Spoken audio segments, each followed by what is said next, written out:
saya sih cuma berpesan kepada Bank Syariah terus kembangkan potensi-potensi syariah. Kalau bisa kita syariahkan perekonomian yang ada di Indonesia ini. Supaya jelas kita lebih halal dalam menjalankan hidup, dalam menggunakan harta-harta kita nantinya. Depannya Bank Syariah itu harus banyak program-program yang melibatkan generasi muda.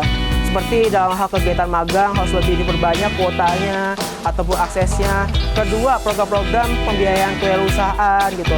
Dan yang ketiga adalah program-program kolaborasi yang lebih impactful. Karena hari ini masyarakat ataupun mahasiswa kita punya kewajiban tentunya yaitu dalam perguruan tinggi. Untuk secara umumnya lebih dikembangkan aja lagi. Dan untuk apa ya, yang saya bilang tadi, kalau yang non muslim pun kalau bisa ya diikutkan nggak apa-apa, karena kan akan menyangkut keseluruhan ya gitu, jadi tidak ada kecemburuan sosial, udah itu aja. Kalau buat saya Bang Syah, kalau bisa lebih maju lagi, lebih ditingkatin lagi pelayanannya dan lebih apa, kalau kita menarik ATM kan cuma bisa 1 juta atau berapa ya, nggak bisa sekaligus 10 juta, 5 juta kan, kalau bisa apa dibikin bisa gitu, kayak bank-bank lain kan 5 juta, 10 juta kita naik di ATM bisa. Terus lagi apa, ATM-nya diperbanyak lah, kayak di ATM center mana, jadi gampang kita naik duit, nggak sekali langsung ke bank syariahnya gitu aja. Ya sama sih, menambahkan dari Pak Wardianto ini yaitu karena kan syariah juga baru ya, maksudnya yang besar kan baru bergabung yang dari 3 bank besar ya, terutama itulah pelayanan di bidang apa namanya ATM-nya.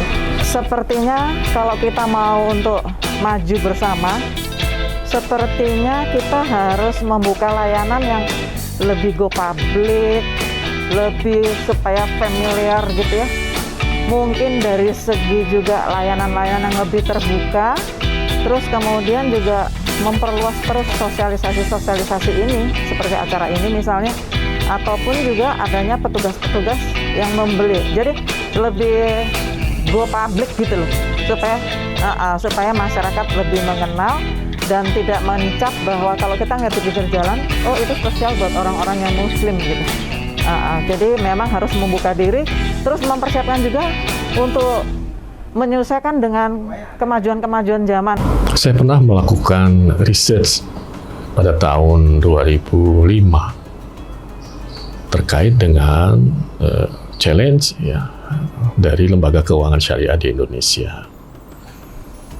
Saya mendapatkan lebih kurang ada 7 poin yang memang harus menjadi perhatian kita bersama untuk meningkatkan ya market share, pertumbuhan, sekaligus juga tentunya layanan yang lebih baik kepada seluruh masyarakat. Pertama, terkait dengan syariah compliance. Ya, yang memang tadi juga telah disampaikan, diharapkan prinsip-prinsip syariah ini dipatuhi oleh lembaga keuangan syariah, sehingga nanti masyarakat akan trust, akan percaya, dan publik tentunya akan nanti memilih jasa keuangan syariah dalam transaksi mereka, terutama mereka yang tergolong pada emotional market, pada spiritual market, dan itu ada di masyarakat kita. Yang kedua adalah perlunya memang peningkatan aset dari lembaga keuangan syariah. Dengan aset yang cukup besar ini, maka bisa melakukan ekspansi yang lebih besar. Ya, demand masyarakat, permintaan masyarakat untuk pengembangan lembaga keuangan syariah memang sangat tinggi, ya, terutama di sektor-sektor pembiayaan. Yang ketiga adalah pentingnya SDM ditingkatkan. Saya sependapat tadi, ya, SDM yang berqualified, maka akan melahirkan nanti manajemen yang profesional. Ya, dan manajemen yang profesional ini pasti akan nanti bisa mengambil kebijakan-kebijakan, ya, bisa menetapkan ya bisnis strategik yang baik untuk pembangunan lembaga keuangan syariah yang lebih sustain di masa yang akan datang. Yang berikutnya adalah political will. Ya, kita bersyukur beberapa tahun terakhir ini political will dari pemerintah sudah cukup baik. Ada KNES bahkan ditopang dengan asosiasi-asosiasi dan komunitas-komunitas yang cukup memberikan kontribusi pengembangan ekonomi syariah. Ada masyarakat ekonomi syariah yang dipimpin saat ini oleh Al-Mukarram Bapak Gubernur Bank Indonesia sebagai Ketua Dewan Pakar. Ya, ada IAEI, Ikatan Ahli Ekonomi Islam, yang dipimpin oleh Ibu Menteri Keuangan. Ya, dan ada ASI, ya, ada Asbisindo dan lain-lain. Ya, yang diharapkan ini nanti bisa melahirkan praktisi-praktisi, ya, yang mampu memimpin lembaga keuangan syariah lebih profesional. Kemudian yang berikutnya adalah literasi. Ya, jadi memang literasi ini harus terus digencarkan seperti program ini. Luasnya Indonesia, ya, yang memiliki 13.000 pulau, ya, yang areanya itu juga tidak mudah untuk diakses. Ya, ini memerlukan semangat, kesabaran untuk terus melakukan sosialisasi, literasi, memberi informasi, ya, kepada masyarakat tentang benefit dari lembaga keuangan syariah. Dan yang keenam adalah pentingnya IT dan teknologi. Ya. Nah, kita bersyukur sebetulnya saat ini IT dan teknologi bank syariah itu sudah sangat maju. Ya, tidak kalah bersaing dengan lembaga keuangan konvensional.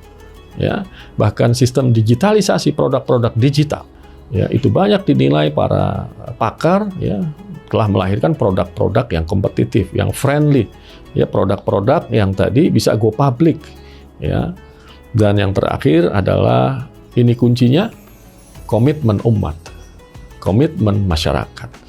Walaupun Bank Syariah telah begitu berusaha memberikan servis, layanan, ya, penyaluran pembiayaan, ya, IT, ya, digitalisasi yang baik, tapi kalau kita tidak punya komitmen, rasanya kita tidak akan memilih lembaga keuangan syariah untuk jasa keuangan kita.